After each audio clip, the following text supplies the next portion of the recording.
ಇನ್ನು ನಾಳೆ ಕಾಂಗ್ರೆಸ್ ಮನೆ ರಾಜಕಾರಣ ಸಂಪೂರ್ಣ ದೆಹಲಿಗೆ ಶಿಫ್ಟ್ ಆಗ್ತಾ ಇದೆ. ಮುಖ್ಯಮಂತ್ರಿ ಸಿದ್ದರಾಮಯ್ಯ, ಡಿಸಿಎಂ ಡಿ.ಕೆ. ಶಿವಕುಮಾರ್ ಆದಿಯಾಗಿ ಕ್ಯಾಬಿನೆಟ್ನ ಅರ್ಧಕ್ಕರ್ಧಷ್ಟು ಸಚಿವರು ನೇರವಾಗಿ ದೆಹಲಿಗೆ ತೆರಳುತ್ತಾ ಇದ್ದಾರೆ. ದೆಹಲಿಯಲ್ಲಿ ನಾಳೆ ಕರ್ನಾಟಕ ಭವನ ಉದ್ಘಾಟನೆ ಇದೆ. ಇದರ ನಡುವೆ ಮುಖ್ಯಮಂತ್ರಿ ರಾಹುಲ್ ಗಾಂಧಿ ಅವರು, ಇನ್ಫ್ಯಾಕ್ಟ್ ಮುಖ್ಯಮಂತ್ರಿ ಸಿದ್ದರಾಮಯ್ಯನವರು ರಾಹುಲ್ ಗಾಂಧಿ ಅವ್ರನ್ನ ಭೇಟಿ ಆಗ್ತಾರೆ ಅನ್ನುವಂಥ ಮಾಹಿತಿ ಕೂಡ ಇದೆ.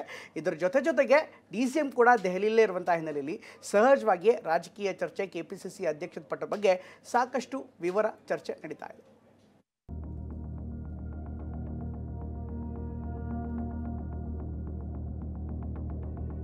ನಾಳೆ ನಾಡಿದ್ದೆಲ್ಲ ಹೋಗ್ತಾ ಇದಾರಲ್ಲ ಮಾನ್ಯ ಮುಖ್ಯಮಂತ್ರಿಗಳು ಮತ್ತೆ ಪಿಸಿಸಿ ಅಧ್ಯಕ್ಷರು ಎಲ್ಲಾನು ಕೂಡ ಒಂದು ಬ್ರೀಫಿಂಗ್ ಕೊಡ್ತಾರೆ ಹೈಕಮಾಂಡ್.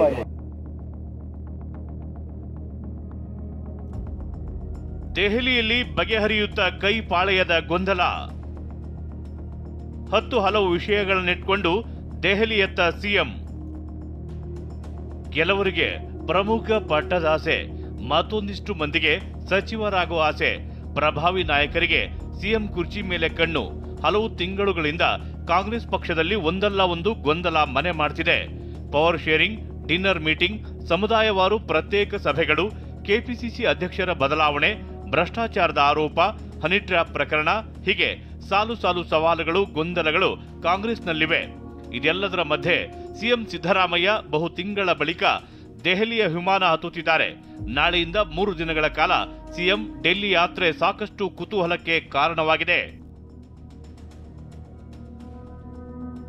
4 ವಿಧಾನ ಪರಿಷತ್ ನಾಮನಿರ್ದೇಶನ ಸ್ಥಾನಗಳ ಆಯ್ಕೆ ಕೂಡ ಕಗ್ಗಂಟಾಗಿದೆ. ಎತ್ತು ಏರಿಗೆ ಎಳೆದ್ರೆ ಕೋಣ ನೀರಿಗೆ ಎಳೆಯಿತು ಅನ್ನೋ ಹಾಗೆ ಒಬ್ಬೊಬ್ಬ ನಾಯಕರ ಲಾವಿ ಒಂದೊಂದು ತರಹ ಇದೆ. CM Siddaramaiah, DCM D K. ಶಿವಕುಮಾರ್ ತಮ್ಮ ಅತ್ಯಾಪ್ತರಿಗೆ ಪರಿಷತ್ ಸ್ಥಾನ ಕೊಡಿಸಲು ಪಟ್ಟು ಹಿಡಿದಿದ್ದಾರೆ. ಈಗ ಸಿಎಂ ಸಿದ್ದರಾಮಯ್ಯ ದೆಹಲಿ ಪ್ರವಾಸಕ್ಕೆ ದಿನಾಂಕ ಫಿಕ್ಸ್ ಆಗಿದ್ದು, ಎಂಎಲ್ಸಿ ಆಯ್ಕೆ ಪ್ರಕ್ರಿಯೆ ಪ್ರಮುಖ ಘಟ್ಟಕ್ಕೆ ಬಂದು ತಲುಪಿದಂತಾಗಿದೆ. ಎಂಎಲ್ಸಿ ಆಯ್ಕೆ ಒಂದು ಕಡೆಯಾದ್ರೆ ಕಾಂಗ್ರೆಸ್ನಲ್ಲಿ ಗೊಂದಲಗಳ ಮೂಲ ಬೇರು ಇರುವುದು ಕೆಪಿಸಿಸಿ ಅಧ್ಯಕ್ಷರ ಬದಲಾವಣೆ ಆಗಬೇಕು ಎಂಬ ವಿಚಾರದಲ್ಲಿ. ದೆಹಲಿಗೆ ಭೇಟಿ ನೀಡಿ ಹಲವು ಮಂದಿ ಸಚಿವರು ಕೆಪಿಸಿಸಿಗೆ ನೂತನ ಸಾರಥಿ ಬೇಕೇ ಬೇಕು ಅಂತ ಹೈಕಮಾಂಡ್ ಮೇಲೆ ಒತ್ತಡ ಹೇರಿದ್ದಾರೆ. ಈ ದೃಷ್ಟಿಯಿಂದಲೂ ಹೈಕಮಾಂಡ್ ನಾಯಕರು ಸಿಎಂ ಸಿದ್ದರಾಮಯ್ಯ ಜೊತೆಗೆ ಚರ್ಚೆ ಮಾಡುವ ಸಾಧ್ಯತೆ ಇದೆ. ನಾಳೆ ಸಿಎಂ ಸಿದ್ದರಾಮಯ್ಯ ಜೊತೆಗೆ ಹಲವು ಮಂದಿ ಸಚಿವರು ಕೂಡ ದೆಹಲಿಗೆ ಪ್ರಯಾಣ ಬೆಳೆಸುವ ಸಾಧ್ಯತೆ ಇದೆ. ಸಚಿವ ಸತೀಶ್ ಜಾರಕಿಹೊಳಿ, ಸಚಿವ ಈಶ್ವರ್ ಖಂಡ್ರೆ ಕೂಡ ದೆಹಲಿಗೆ ಭೇಟಿ ನೀಡಲಿದ್ದಾರೆ. ಕಳೆದ ವಾರ ದೆಹಲಿಗೆ ತೆರಳಿದ ಸಚಿವ ಈಶ್ವರ್ ಖಂಡ್ರೆ ಪ್ರತ್ಯೇಕವಾಗಿ ಕೆಸಿ ವೇಣುಗೋಪಾಲ್ ಹಾಗೂ ಉಳಿದ ನಾಯಕರನ್ನ ಭೇಟಿ ಮಾಡಿದರು. ಕೆಪಿಸಿಸಿ ಅಧ್ಯಕ್ಷ ಸ್ಥಾನದ ರೇಸ್ನಲ್ಲಿ ಸಚಿವ ಖಂಡ್ರೆ ಕೂಡ ಇದ್ದು, ಖಂಡ್ರೆ ದೆಹಲಿ ಭೇಟಿಗೆ ಹಲವು ಆಯಾಮಗಳಿವೆ. ನಾಳೆ ನಾಡಿದ್ದೆಲ್ಲ ಹೋಗ್ತಾ ಇದಾರಲ್ಲ ಮಾನ್ಯ ಮುಖ್ಯಮಂತ್ರಿಗಳು ಮತ್ತೆ ಪಿಸಿಸಿ ಅಧ್ಯಕ್ಷರು ಡೆಲ್ಲಿಗೆ ಹೋಗ್ತಾ ಇದ್ದಾರೆ. ಎಂಎಲ್ಸಿಗಳಿರ್ಬೋದು, ನಾಮನಿರ್ದೇಶನಗಳಿರ್ಬೋದು, ಪಕ್ಷದಿರ್ಬೋದು, ಸರ್ಕಾರದಿರ್ಬೋದು ಎಲ್ಲಾನು ಕೂಡ ಒಂದು ಬ್ರೀಫಿಂಗ್ ಕೊಡ್ತಾರೆ ಹೈಕಮಾಂಡಿಗೆ. ಅವರೆಲ್ಲ ಏನ್ ತೀರ್ಮಾನ ತಗೋತಾರೆ ಅದ್ರ ಪ್ರಕಾರ ನಡ್ಕೋತೀವಿ. 2 ವರ್ಷ ಆಗ್ತಾ ಬಂತು, ಪುನರ್ರಚನೆ ಏನಾರು ಆಗ್ಬೋದು ಅದೆಲ್ಲಾನು ಕೂಡ ಅವ್ರು ತೀರ್ಮಾನ ಮಾಡ್ತಾರೆ ಮೇಲೆ. ಅದು ಇಲ್ಲಿ ನಿಮ್ ಮುಂದೆ ಅಧ್ಯಕ್ಷರ ಮನೆ ಹೊರಗಡೆ ಮಾಧ್ಯಮದಲ್ಲಿ ಚರ್ಚೆ ಮಾಡೋಂಥ ವಿಚಾರ ಅಲ್ಲ. ಅಲ್ಲಿ ಹೈಕಮಾಂಡ್ ಅವ್ರು ಚರ್ಚೆ ಮಾಡ್ತಾರೆ. ಕೆಪಿಸಿಸಿ ಅಧ್ಯಕ್ಷ ಸ್ಥಾನದ ಬದಲಾವಣೆ ಅಷ್ಟು ಸುಲಭದ ಮಾತಲ್ಲ. ಕೆಪಿಸಿಸಿಗೆ ಗಟ್ಟಿಯಾಗಿ ಕುಳಿತಿರುವ ಪ್ರಬಲ ನಾಯಕ ಡಿ.ಕೆ. ಶಿವಕುಮಾರ್ ತೂಕಕ್ಕೆ ಸರಿಹೊಂದುವ ನಾಯಕನ ಆಯ್ಕೆ ಹೈಕಮಾಂಡ್ಗೆ ಅಷ್ಟು ಈಸಿ ಅಲ್ವೇ ಅಲ್ಲ. ಹೀಗಾಗಿ ಸಚಿವರು ಯಾರೇ ಎಷ್ಟೇ ಒತ್ತಡ ಹಾಕಿದ್ರೂ ಹೈಕಮಾಂಡ್ ಮಾತ್ರ ಅಳೆದು ತೂಗಿ ದುಡುಕದೆ ಎಚ್ಚರಿಕೆ ಹೆಜ್ಜೆ ಇಡಲು ಪ್ರಯತ್ನಿಸುತ್ತಿದೆ.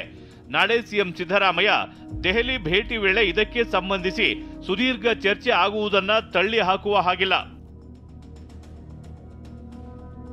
ಇದರೊಟ್ಟಿಗೆ ಸಚಿವ ಸಂಪುಟ ಪುನರ್ರಚನೆ ಆಸೆ ಆಕಾಂಕ್ಷೆಗಳನ್ನ ಬಿಟ್ಟು ಬಿಡದೆ ಕಾಡುತ್ತಿದೆ. ಸಿಎಂ ದೆಹಲಿ ಕಡೆ ಹೊರಟಾಗ್ಲೆಲ್ಲ ಸಚಿವ ಸ್ಥಾನದ ಆಕಾಂಕ್ಷಿಗಳು ಆಸೆಯ ಕಣ್ಣುಗಳಿಂದ ಸಂಪುಟ ಪುನರ್ರಚನೆಯ ಒಳ್ಳೆಯ ಸುದ್ದಿ ಸಿಗಬಹುದು ಅಂತ ಕಾಯುತ್ತಲೇ ಇದ್ದಾರೆ. ಯುಗಾದಿ ಹಬ್ಬವು ಮುಗಿಯಿತು, ಇನ್ನಾದ್ರೂ ಸಂಪುಟ ಪುನರ್ರಚನೆಯ ಸಿಹಿ ಸುದ್ದಿ ಸಿಗುತ್ತಾ ಎಂಬ ಸಹಜವಾದ ನಿರೀಕ್ಷೆ ಗರಿಗೆದರಿದೆ. ಸಿಎಂ ಸಿದ್ದರಾಮಯ್ಯ ನಾಳೆ ಕೈಗೊಳ್ಳುವ ದೆಹಲಿ ಪ್ರವಾಸ ಈ ಎಲ್ಲ ಕಾರಣಕ್ಕೆ ಮಹತ್ವ ಪಡೆದುಕೊಂಡಿದೆ. ಪ್ರಸನ್ನ ಗಾಂವ್ಕರ್, ಟಿವಿ9 ಬೆಂಗಳೂರು.